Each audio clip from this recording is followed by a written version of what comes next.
پورے قرآن میں کئی مرتبہ لفظ قلب آیا ہے۔ اب مومن یہ سمجھے کہ قلب کا مطلب یہ گوشت کا لوتھڑا ہے۔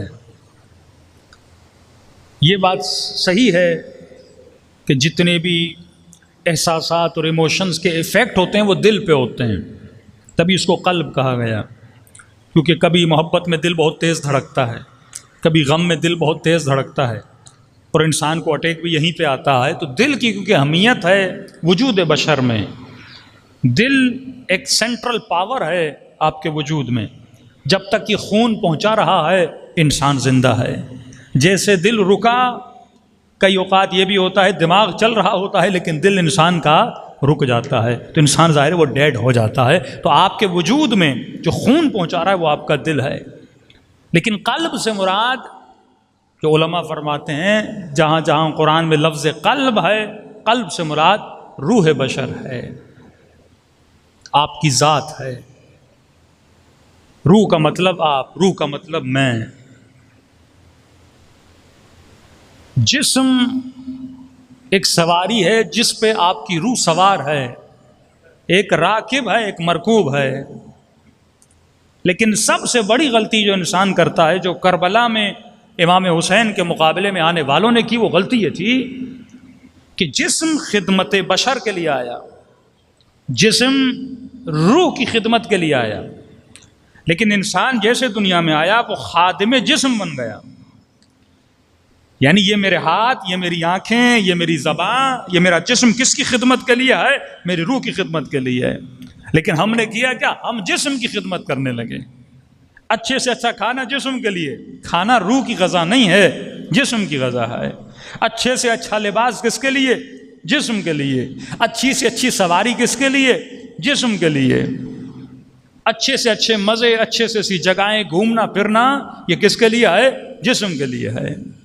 اب انسان سے پوچھا جائے کہ اگر آپ کو 5 لاکھ دیے جائیں آپ کہاں گھومنے جاؤ گے؟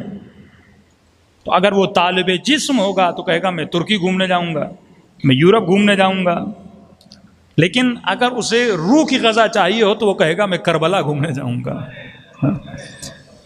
کبھی آپ نے سوچا کہ اللہ ہر بندے پہ حج واجب کرتا ہے، جو صاحب استطاعت ہے، پیسہ ہے، مال ہے، دولت ہے، اس پہ حج واجب ہے۔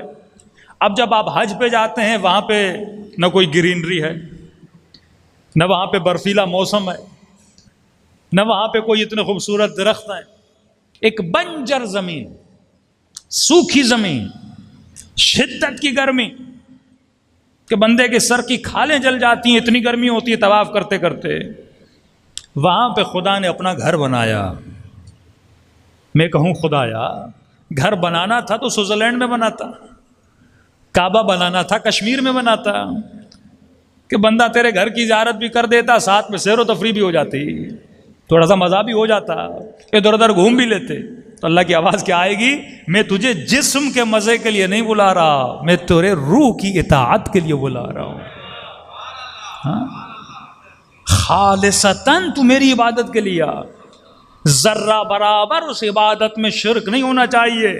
اگر بندہ یہ سوچ کے 40 پہ جائے کہ 40 پہ کھانے بہت اچھے ملتے ہیں، اس نے زیارت حسین میں شرک کیا ہے۔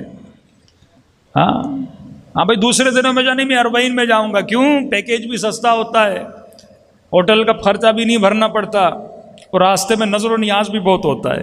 تو اس کا مطلب یہ زیارت امام حسین کے لیے نہیں جا رہا، یہ کس چکر میں جا رہا ہے؟ کھانے کے چکر میں جا رہا ہے۔ عرب خدمت بہت کرتے ہیں، کوئی پاؤں دباتا ہے، کوئی کپڑے دھوتا ہے، یہ ساری باتیں لوگ کرتے ہیں نا۔ تو مطلب میں خالصتاً زیارت امام حسین کے لیے نہیں جا رہا۔